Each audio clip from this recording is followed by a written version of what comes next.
to the Big Ten. Michigan wins at Nebraska. I wanted to, speaking of putting something on the game, I wanted to put something on this game, Tom, but just could not figure out like how I wanted to do that. And so I'm glad I avoided, because I think I was leaning the home team here. Were you surprised by this result at all? I was surprised by the number of points that were scored. I think my prediction was like 20-17, and I think the spread going into this was it 42.5? What was the spread? Was it 2.5? 2.5 in favor of Michigan, 42.5 in favor on the over-under. Yeah, so Vegas got the spread almost dead on this one. I picked Michigan to win this thing for all the Michigan haters out there. Michigan did exactly what they're designed to do. They're designed to play with a lead, run the football, control the time of possession, control the clock, field advantage. They did all the classic Michigan things in this game. Bryce Underwood, even though his statistics look good in this, didn't have the greatest game, but Michigan relied on explosives. 37-yard touchdown run by Bryce Underwood. Let's see here. What is it? 75-yard rushing touchdown by Justice Haynes. 54-yard rushing touchdown by Marshall. Like, they killed Nebraska on the ground in this game. It was 8 yards a carry for Michigan overall, 8.7, 286 yards total. That's exactly what Michigan wants to do. On the flip side, that defensive line for Nebraska is among the worst in the Big Ten. And I think the only data point we could point towards was their game against Cincinnati. And they didn't do that well against the run in that game either. So I didn't have high expectations that Nebraska was all of a sudden going to figure it out against a team that wants to gash you with the run.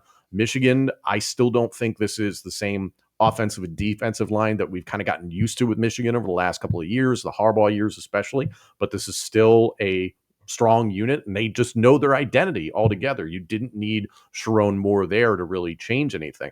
For Nebraska, this continues to be the same problems that they had last year in Dylan Raiola's first campaign, even when you got Dana Holgorsen, and there's too many situations where you're just asking him to throw the ball. You haven't figured things out with a running game. You haven't figured things out from the transfer portal with your offensive line or your defensive line, for that matter. You've got pressure on Underwood at select times, but not enough times. And ultimately, Michigan doesn't really care about throwing the football at this point in time. For me, Dylan Raiola is not good at playing the position of quarterback.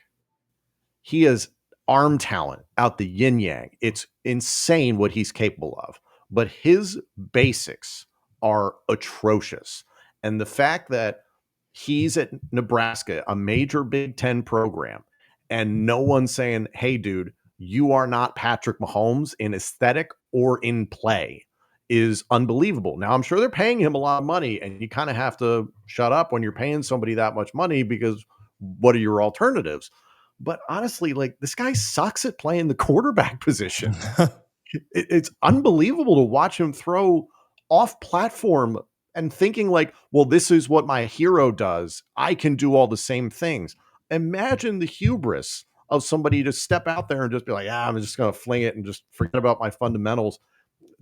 Tom Brady is somebody who's been outspoken about the quarterback development. Todd McShay was talking about it earlier on this week, is that Patrick Mahomes ruined quarterback play. You have all these guys. John Mateer, we'll talk about the Heisman later. Everybody's like, oh, John Mateer for the Heisman. His footwork's mechanic.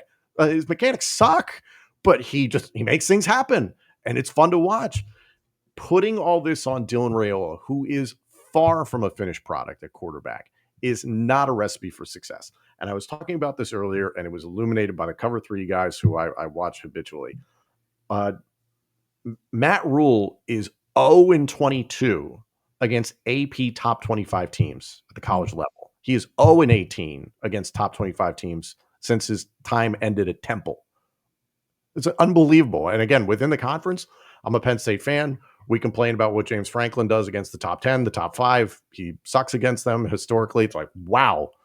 Everybody likes Matt Rule as a person. I like Matt Rule as a person. I like what he's able to do as a coach, but like, the production's not there. So I'm not saying you need to just light up this whole thing and turn it into a dumpster fire in Nebraska. It's not, the end of the world, but still, you're not going to compete with Michigan's the 5th or 6th best team in the Big Ten. So like, where do you expect to finish this year?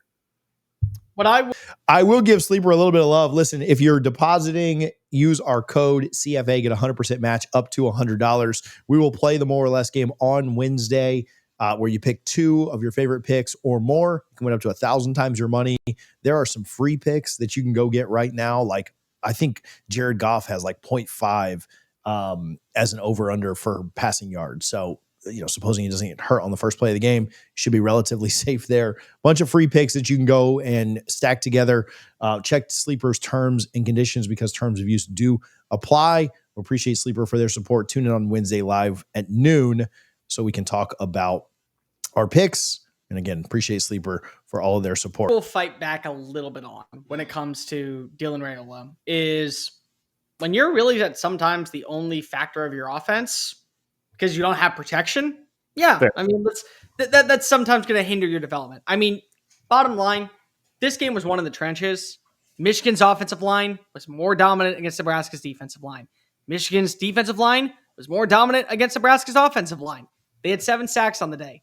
That's something to hold your hat on if you're looking at this from the perspective of Wink Martindale's system.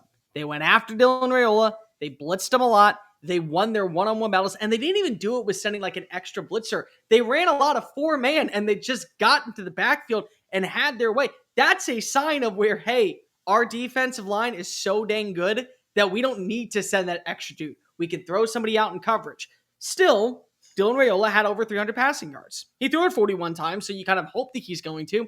Here's a couple of things that I would say when it comes to him. Number one, learn the fact that you are a quarterback first, just a quarterback, and you're a pocket passing quarterback. Stop trying to run the football. You're not good at it, and you're only hurting yourself. Stop trying to make plays that you know are taking you backwards when you need to be going forwards. That's one thing that you can work on as yourself. Number two, you got to remember that sometimes making a check down option or throwing the ball away is the right decision. Because I can promise you this, ladies and gentlemen, it's so much easier for your offensive coordinator to hit reset and go 2nd and 10, design a play that at least moves the ball into a positive territory than playing at 2nd and 17. Because if you decide to wait for a wide receiver to get on open and you had a 7-step drawback and then you reversed to the outside and then you pitched it to the left and then you went on over to the sideline and then right before you were going to uncock it, guy comes and hits you from behind and now it's a loss of 7. So start realizing less is more when playing the quarterback position. The other thing that I think that we also have to say to Nebraska fans out there, and this is not to be disrespectful, take away the Hail Mary at the end of the first half. This game was not as close as you want to make it out to be. This game was about 300 yards passing. Deduct what was that completion? 45 yards? Yeah, 50 yards. Yeah. 51 yards? Yeah. 52. So if you take away that, it's about 250. Trenches is going to matter. Yeah, trenches is going to matter.